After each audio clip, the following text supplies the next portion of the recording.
Құл ақын туралы аңыз.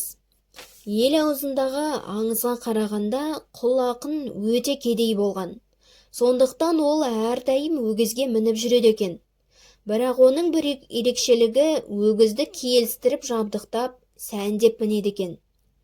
Құл ақын туып өскен елдің ол замандағы атқа мінер мықтысы Нияз деген кісі болыпты. Сол себепті құл ақынды басқа елдің адамдары Нияздың құлы деп те атайды екен. Сол жылдары Лепсі өңірін мекендейтін басқа көптеген ауылдармен бірге құл ақынның ауылы да жұттың зардабынан мүлдем тұралап қалады. Мұндай ауыр халге ұшыраған құл ақынның бар тапқаны ел билеп отырған аға сұлтан Есім төреге барып астық жылауын сұрау болыпты да, сәніме ертелген көкөзге мініп алып Шұбарашқа Лепсіге тартыпты. Келсе, Есім төренің тұрған ордасы жан-жағы сым темірмен қоршалған берік қамал екен. Төренің күзетшілері құл ақынның өгізін мамамашқа байлатпай, өзін қақпадан кіргізбей әуре сарсаңға салады. Денелі әрі қайратты құл ақын күзетшілермен арпалыса жүріп, бірін ойлап, бірін олай, бірін былай лақтырып, Есім төре отырған үйге кіріп келеді. Есім төре бұл кезде өзінің 4-5 құрметті қонақтарымен мәжіліс құрып, арақ шарабын ішіп, масаттанып отыр екен. Қонақ болып отырған шонжарлардың ішінде құл ақынды бұрыннан білетіндер де бар екен. Олар апырмай мына пәле қайдан тап бола қалды, мәжілісімізді бұзатын болды-ау, десіп күбірлесе қалады. Құл ақынды сыртынан Есім төре де естіген екен, бірақ көрмепті. Дегенмен есік алдында қаймықпай өлеңдетіп тұрған адамның құл ақын екенін сезген Есім төре, «Сен әлгі Нияздың құлы мұсың?» деп сұрақ қойыпты. Құл ақын бұған да өлеңмен жауап қайтарыпты. «Бекінген қараңғы үйге сен бір ұры, сөзінде маскүнемнің жоқ дөршіні. Құл болсаң, Ниязыңа өзің құл бол. Мен адамзат баласы, Құдай құлы». Мұның құл ақын екенін енді анық білген және оның алған бетінен қайтпайтын өткір ақын екенін сезген Есім төре отыр деп есік жақтан орын көрсетіпті. Қонақтары да төренің шашбауын көтеріп мәз-мейрам болысыпты. Осыдан кейін ғана Есім төре құл ақынға дастархан үстінен тағам ұсыныпты. Бірақ дастарханда құл ақынға ұнамды тағам көріне қоймаса керек. Сондықтан ол бір бауырсақты ауыз тиіпті де, енді өзінің осында келген мақсатын білдіру үшін былай депті. «Жұт болды біздің елге мешін тауық. Жұтадым бек қабағат есім ауып. Сараң деп Қарынбайда естуші едім, сонда да көгізбен келдім шауып». Құл ақынның бидай сұрап келгенін білген Есім төре, «Бидай берсек, салып алатын ыдысың бар ма?» деп сұрапты. «Сонша жерден өгізбен келген кісі де қандай ыдыс болушы еді?» деген оймен.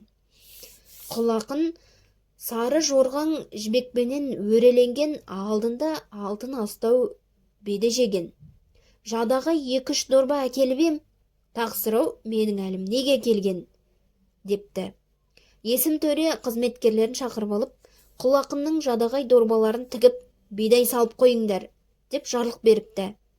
Аздан соң құл ақынды құрметті қонақ етіп, бидай жақтан сарайға келсе, жаңағы құл ақынның жадағай дорба дегені үлкен-үлкен алашалар екен. Оны қапша тіксе, әйдік 3 қанар болып шығады. Мұның әрқайсына 15-20 пұттай бидай сыйыпты. Құл ақынға байқаусызда сонша мырзалы жасағанына өкінген Есім қайтерін білмей қипаңдап тұрып, мұншама бидайды төренің төресі-ақ бере алар депті. Сонда құл ақын айтыпты. «Бердім деп 3 қап бидай мақтанасың, байқасам, Есім сенен сараңда жоқ. Шетте қатын балам ашыққан соң алмасқа мұны асынып шарамда жоқ. Қалайша бұл бидайды жеткізермін, жегетін көгізге шанам да жоқ». Сөзге тоқталған және құрметті қонақтарының алдында намысына тырысқан Есім төре өз қызметкерлеріне ат шана жектіріп, әлгі 3 қанар бидайды құл ақынның ауылына жеткіздіріпті. Сараң бай Бәйшікенің жылқысының ішінде бір жабағысын қасқыр жеп кетеді. Соған ашуланған бай жылқышылардың ақысын бермейді. Ақысын ала алмаған жылқышылар құлға келіп айтады. Сонда құл ақынның Бәйшікке байға кеп айтқаны: Бәйшіке, неге ашпайсың қабағыңды? Көп қасқыр жеп кетті ме жабағыңды? Қасқыр жесе есесін Құдай берсін, күліп ойнап іше бер тамағыңды. Есесін Құдай берер, қасқыр жесе, қасқырды Құдай алсын, қасқып жесе. Күліп ойнап іше бер тамағыңды, биеңді қайтер едің басқып жесе. Бәйшіке бай тәубесін айтып жылқышылардың ақысын беріпті. Сараңдығымен аты шыққан көсе байдан ешкім еш нәрсе ала алмайды. Қанша сараң болса да мен барып көрейін деп қырман айдап жатқан кесе байға құлақын келіп. Үлкен көсе сен едің, кіші көсе мен едім. Қыдырлық қырман деген соң кеусен сұрап кебедім. Бермей тұғын сен емес, алмай тұғын мен емес. Келе сала сұраған менікі де жөн емес. Екеуміз де көсеміз. Көсе қып тапқан шешеміз. Мал мен басты көп беріп, сонымен толған есеміз. Құмға шыққан селеудей жылтырап тұр мұртымыз.